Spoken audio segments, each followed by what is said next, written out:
अस्सलामु अलैकुम वरहमतुल्लाहि वबरकातुहू। सल्लु अलल हबीब सल्लल्लाहु अला मुहम्मद सल्लल्लाहु अलैहि व आलिहि वसल्लम। अल्लाह अज़्ज़ा वजल आप सब पर अपना खास करम फरमाए, दोनों जहानों की भलाइयाँ अता फरमाए, खुशियाँ अता फरमाए, हर दुख और तकलीफ़ से महफूज रखे और अल्लाह हम सब को इस दुनिया में रहकर मौत की तैयारी करने की तौफ़ीक अता फरमाए। यूनान एम्बेसी की सूरत हाल क्या चल रही है? यूनान एम्बेसी 28 तारीख को क्यों बंद होगी, इसके बंद होने की वजह क्या है, और जिन लोगों की अपॉइंटमेंट 28 तारीख को है वो क्या करेंगे। इससे रिलेटेड वीडियो लेकर आपकी खिदमत में हाज़िर हुए हैं। उम्मीद है कि आप को इस वीडियो से ज़रूर फ़ायदा होगा इंशाअल्लाह अज़्ज़ा वजल, और अगर किसी को फ़ायदा नहीं हुआ तो इसके लिए हम माज़रत ख़्वाह हैं कि उनका कीमती वक़्त ज़ाया हुआ। अल्लाह अज़्ज़ा वजल ने हमें बहुत सी नेमतें अता की हैं और इन नेमतों का हमें शुक्रिया भी अदा करना चाहिए, क्योंकि अल्लाह अज़्ज़ा वजल की जो नेमतें हैं वो बहुत ही कीमती हैं। बाज़ दफ़ा इंसान सोचता है कि मेरे पास कुछ भी नहीं है, हालांकि सेहत, तंदरुस्ती, हाथ पाँव का चलना, आँखों का काम करना, नाक का काम करना, ये सारी चीज़ें बहुत मायने रखती हैं। तो इसलिए अपने रब का शुक्र अदा किया करें। बात करते हैं यूनान एम्बेसी की। तो यूनान एम्बेसी 28 तारीख को, 28 अक्टूबर को, क्योंकि यूनान का कौमी डे है यहाँ पे, इसकी वजह से ग्रीस एम्बेसी जो है वो 28 तारीख को बंद होगी। और जो हैं वो अफराद जिनकी अपॉइंटमेंट 28 तारीख को है उनको कन्वर्ट किया जा रहा है 31 यानी 31 अक्टूबर को। इसका बाकायदा मेल भी आया है उन लोगों को जिनकी 28 तारीख की अपॉइंटमेंट थी। अब मसला ये होता है कि जब आप लोग अपॉइंटमेंट बुक करते हैं, अगर आपने वहाँ पे डाटा ठीक नहीं दिया होता, अपना मोबाइल नंबर, ईमेल एड्रेस वगैरह, तो फिर आपको जो है वो सही सूरत हाल से आगाही नहीं होती। हमारे साथ एक हमारे दोस्त हैं माशाल्लाह, अल्लाह उनको तंदुरुस्ती दे, उन्होंने मुझे बताया कि भाई मेरा 28 तारीख को इंटरव्यू था, मुझे एम्बेसी की तरफ से मेल आई है और उन्होंने कॉल भी की है। तो फिर मैंने उनकी मेल को पढ़ा तो उसमें उन्होंने वाज़े लिखा है कि 28 अक्टूबर को ग्रीस एम्बेसी जो है वो बंद होगी, जिसकी वजह से वो तमाम अफराद जिनको 28 तारीख में वो हैंडल कर रहे हैं उनको वो 31 तारीख को हैंडल करेंगे। तो इसलिए ये चीज़ें आप लोगों के जहन में होनी चाहिए।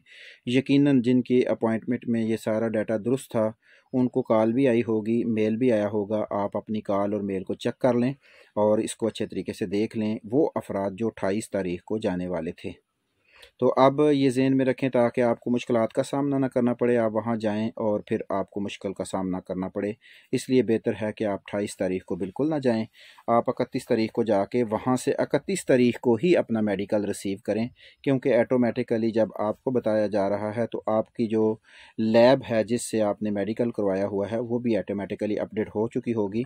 इसलिए वो अफराद जो 28 तारीख को जाने वाले थे इंटरव्यू के लिए, 28 तारीख को जाने वाले थे फैमिली अपॉइंटमेंट के लिए, 28 तारीख को जाने वाले थे पासपोर्ट रिसीव करने के लिए, वो तमाम अफराद 31 डेट को चले जाएं, और इसलिए इसमें उनके लिए आसानी हो जाएगी और उनको परेशानी का सामना नहीं करना पड़ेगा। एक दिन के लिए एम्बेसी बंद हो रही है, मुसलसल बंद नहीं हो रही।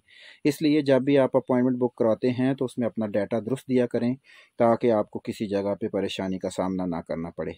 इन दिनों में एम्बेसी में कुछ एक और मसाइल भी चल रहे हैं कि वो आपके पासपोर्ट जो हैं वो वक्त के ऊपर आपको नहीं दे रहे। बाज़ दफ़ा होता है कि आपको कॉल करेंगे, आपका पासपोर्ट अभी तैयार नहीं है, और बाज़ दफ़ा होता है कि आप थोड़े दिनों बाद आइए, और बाज़ दफ़ा होता है कि हम आपको कॉल करेंगे। तो इसलिए वो अफराद जिनके साथ ऐसा होता है वो माइंडली तौर पे बिल्कुल परेशान ना हों। कोई परेशानी वाली बात नहीं है, उनके साथ कोई जुल्म ज़्यादती नहीं हुआ। बाज़ दफ़ा ऐसा होता है कि एम्बेसी जो है वो चेक एंड बैलेंस में लेट हो जाती है, क्योंकि सारी तहकीक होती है और तहकीक के बाद ये सारी चीज़ें सामने उन्होंने लानी होती हैं, तो इस वजह से वो लेट हो जाती है। आपका वीज़ा स्टैंप नहीं हो सकता, तैयार नहीं हो सका होता, इस वजह से वो आपको लेट करते हैं। वो अफराद जिनको लेट किया जाता है अमूमन उनमें वीज़ा लगने वालों की रेशो जो है वो ज़्यादा होती है। इसलिए आप लोग टेंशन न लिया करें, इंतज़ार करें। वैसे तो एम्बेसी खुद ही रब्ता करती है। बाज़ दफ़ा ऐसा होता है कि एम्बेसी में हो सकता है आपसे रब्ता किया हो, आपका मोबाइल नंबर मिला ना हो, या किसी वजह से आपसे रब्ता ना हो सका हो, तो आप 10, 15, 20 दिन इंतज़ार करने के बाद ख़ुद भी एम्बेसी जाके पता करवा सकते हैं कि इसमें परेशानी वाली बात नहीं है। जब आप उनको वो रसीद जाके देंगे तो आपको किसी अपॉइंटमेंट की ज़रूरत नहीं होगी, किसी किस्म की परेशानी का सामना नहीं करना पड़ेगा। लेकिन यहाँ मैं ये कहूँगा कि वो अफराद जिनको एम्बेसी टाइम देती है, उनको ग्रीस में अपने मालिक के साथ कॉन्टेक्ट करना है और उसको बताना है कि ग्रीस एम्बेसी में आपने, क्योंकि मुझे वीज़ा भेजा हुआ है और मेरा वहाँ पे प्रोसेस चल रहा है, इसलिए अगर वो आपको कॉल करते हैं, आपसे रब्ता करते हैं, तो आप उन्हें मेरे बारे में बता दीजिएगा, ताकि अगर वो किसी किस्म की इन्वेस्टिगेशन कर रहे हैं आपके वीज़े को ओके करने के लिए, तो ये आपके लिए मुआवन साबित होगी। इसमें बाज़ दफ़ा ऐसा होता है कि ग्रीस के जो मालिकान होते हैं, जिनका नंबर दिया होता है, उनको पता नहीं होता कि किस बंदे का वीज़ा उन्होंने भेजा है, क्योंकि ये वीज़े वाले जो काम होते हैं ये या तो वकील करता है या उनके आगे एक क्लर्क होता है जो उनका हिसाब किताब करता है, उसे लोगिस्ती कहते हैं, या तो वो करता है। तो इसलिए बेहतर होता है कि मालिक को, जिस बंदे ने आपका वीज़ा भेजा हुआ है, और अगर एम्बेसी ने आपको टाइम दे दिया है कि हम आपके वीज़े की इन्वेस्टिगेशन करेंगे या हम आपको बाद में बताएंगे, अभी हम मसरूफ़ हैं, या फिर वो अफराद जो इंटरव्यू देने के लिए जाते हैं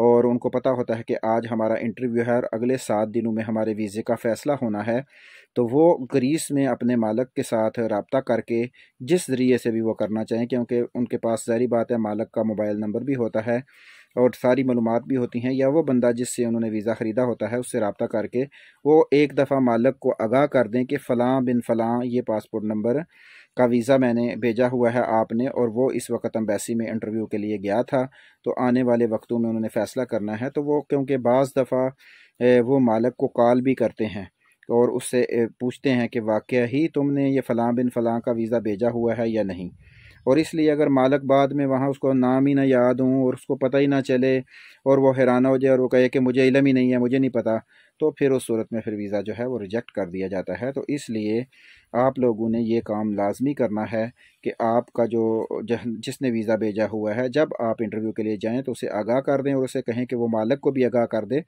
ताकि आप किसी बड़ी परेशानी से बच सकें। ये दोनों ख़बरें आपके लिए ज़रूरी हैं, इनको गौर से सुनें, और वो अफराद जो आपके इर्द गिर्द यूनान के लिए कोशिश कर रहे हैं उनको भी बताएं, ताकि उनको भी किसी परेशानी से बचाया जा सके। अल्लाह अज़्ज़ा वजल आप सब पर अपना ख़ास करम फरमाए, दोनों जहानों की भलाइयाँ अता फरमाए, खुशियाँ अता फरमाए, हर दुख और तकलीफ़ से महफूज रखे। बाज़ दफ़ा मिसअंडरस्टैंडिंग हो जाती है आप लोगों को, हमने आप लोगों को वाज़े बताया है, वीज़ा लेना देना हमारा काम नहीं है, हम वीज़ों का लेन देन नहीं करते, इसमें 100% तो नहीं तो 99% फ़्रॉड होता है और फ़्रॉड के काम हम नहीं कर सकते। हमारा वीज़ों का लेन देन नहीं है, हमारा काम होता है आपको इन्फॉर्मेशन देना, आपको आगाह करना।